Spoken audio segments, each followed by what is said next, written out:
खबर शामिल करते हैं आरिफाला से। आरिफाला से हमारे नुमाइंदा मोहम्मद शफीक फूल की रिपोर्ट के मुताबिक वापडा एहलकार राव इरशाद की करप्शन बेनकाब। गुज़श्ता रोज मोहम्मद नवाज नामी 28 ईबी आरिफाला के रिहायशी ने मीडिया से बात करते हुए बताया कि मेरा मीटर कई रोज से डिमांड नोटिस अदा हो जाने के बावजूद नहीं लगाया जा रहा,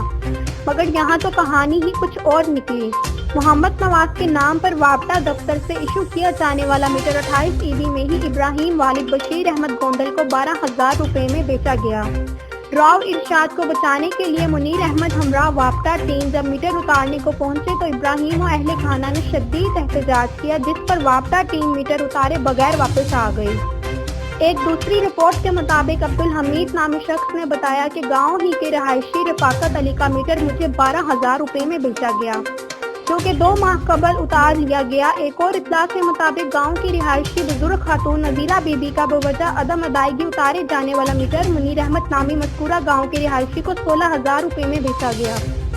जो कि एक अरसा से नजीरा के नाम पर आने वाला बिल भी अदा कर रहा है। आला अफसरान की ईमान पर राव इरशाद के हाथों लूटने वाले दर्जनों अफराद ने एहतजाज करते हुए कहा कि ऐसे अनासिर के खिलाफ फौरी FIR दर्ज करके उनको पाबंद सलासल किया जाना चाहिए और उनको नौकरी से बर्खास्त करते हुए आला अफसरान पर मुश्तमिल एक इंक्वायरी कमीशन बनाया जाए, जिसमें उसकी पुष्ट पनाही करने वाले किरदार को भी कैफे किरदार तक पहुंचाया जाए।